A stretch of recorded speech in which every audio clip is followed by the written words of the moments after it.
मुर्गे को रहने के लिए कम से कम 4 स्क्वायर फीट जगह लगती है। 4 स्क्वायर फीट में तो 10 मुर्गों को जबरदस्ती रख देते हैं। एक गाय को रहने के लिए न्यूनतम जितनी जगह चाहिए उसमें 10 गाय को रख देते हैं।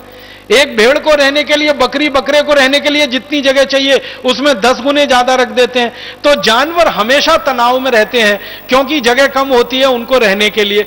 आप ही एक इसको रहने की कोशिश करके देखिए कभी। एक कमरा है जिसमें एक व्यक्ति आसानी से रह सकता है, उसमें 10 लोग रहना शुरू कर दीजिए और लगातार 2, 4, 6 महीने रहकर देख लीजिए, आप अच्छे खासे स्वस्थ आदमी हैं, पागल होने की स्थिति में आप आ जाएंगे।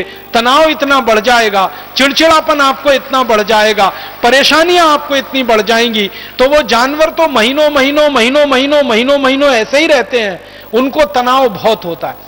और तनाव के समय में उनके शरीर में तनाव पैदा करने वाले हार्मोन्स बहुत निकलते हैं। स्ट्रेस हार्मोन का सबसे ज्यादा सीक्रेशन उनके शरीर में उस समय होता है। और उसी समय जब उनको काटा जाता है तो भय और उनको होता है, डर और उनको होता है। तो डर और भय की स्थिति में जब जानवर काटे जाते हैं तो उनके खून में वो सारे के सारे निगेटिव हार्मोन्स या स्ट्रेस हार्मोन, जो तनाव देने वाले हार्मोन है, वो रहते हैं। और थोड़े बहुत मांस में भी रहते होंगे, मांसपेशियों में भी रहते होंगे। और मांसपेशियां और मांस का ही हिस्सा है जो लोग खाते हैं, तो उनके शरीर में वो सब जाते हैं और उसके कारण तरह तरह की बीमारियां लोगों को होती हैं।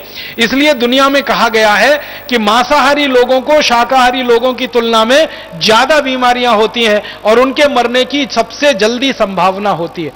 इसके अलावा दुनिया में और एक महत्व की बात देखी गई है, वो ये कि जो शाकाहारी लोग हैं उनमें दया, प्रेम, करुणा, ये सबसे ज्यादा तीव्र गति से और सबसे उच्च स्थिति में मिलती है। सारी दुनिया में कई जगह अभ्यास किया गया, कई जगह अध्ययन किया गया, अलग अलग समूह बनाकर, एक तरफ मांसाहारी लोग हैं, एक तरफ शाकाहारी लोग हैं। तो देखा यह गया कि जो शाकाहारी लोग हैं उनमें दया है, उनमें प्रेम है, उनमें करुणा है, उनमें वात्सल्य है, उसमें ममता है, उसमें ममत्व है।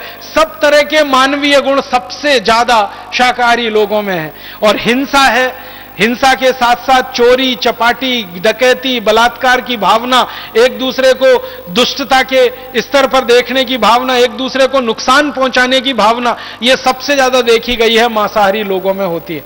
और दुनिया में हम देख भी रहे हैं कि इस समय जो हिंसा का सबसे बड़ा दौर चल रहा है पूरी दुनिया में, जहां सबसे ज्यादा हिंसा हो रही है पूरी दुनिया में, आप ध्यान दीजिए, वो सारा का सारा इलाका मांसाहारी लोगों का है।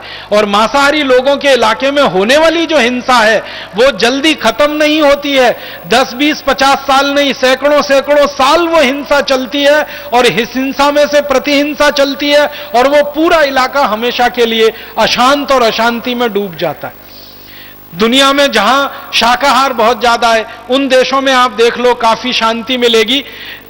मैंने ये देखा इस अध्ययन में कि जो शाकाहारी लोग हैं वो गरीब हैं, भुखमरी के शिकार हैं, उनमें कुछ महामारियां भी हो सकती हैं, लेकिन सबसे ज्यादा शांति उन्हीं के इलाके में है जहां सबसे ज्यादा शाकाहारी लोग हैं पूरी दुनिया। और जहां मांसाहारी लोग हैं उनमें अमीरी हो सकती है, उनमें अमीरी है, उनमें समृद्धि है, उनमें संपत्ति है, लेकिन सबसे ज्यादा हिंसा उनके बीच में है और मानसिक हिंसा सबसे ज्यादा है, सबसे ज्यादा अशांति उनके बीच में है। दुनिया में जिन देशों में मांस सबसे ज्यादा खाया जाता है वहां मानसिक रोगी सबसे ज्यादा है। एक छोटे से देश की कहानी बताता हूं। स्पेन नाम का एक देश है और स्वीडन नाम का एक देश है। स्वीडन को दुनिया में कहा जाता है सबसे ज्यादा अमीर देश है।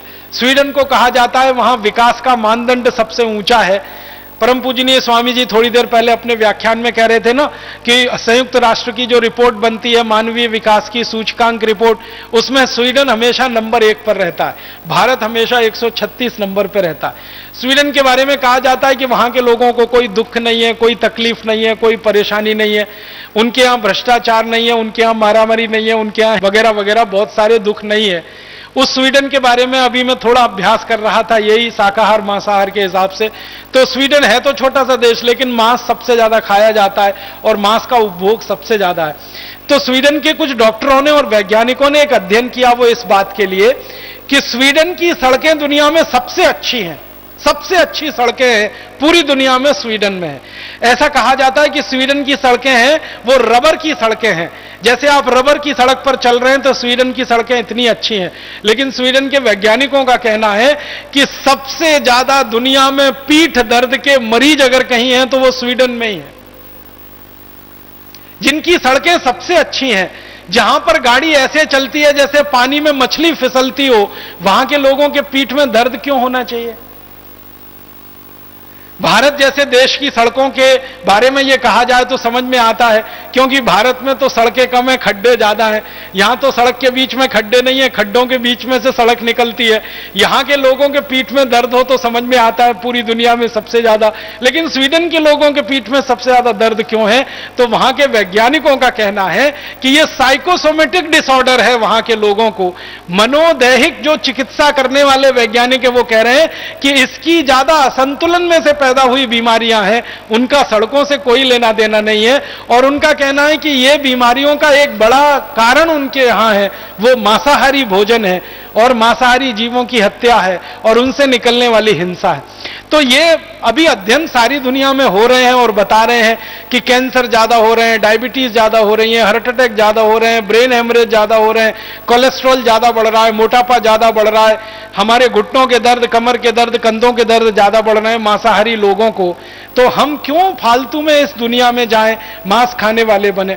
इसलिए मेरा आप सभी से एक विनम्र निवेदन है, मैं तो ये मान के आपसे ये बात कह रहा हूं कि हम में से तो शायद ही कोई भारत स्वाभिमान का कार्यकर्ता होगा जो मांसाहारी अब तक बचा होगा, अन्यथा तो वो शाकाहारी हो गया होगा।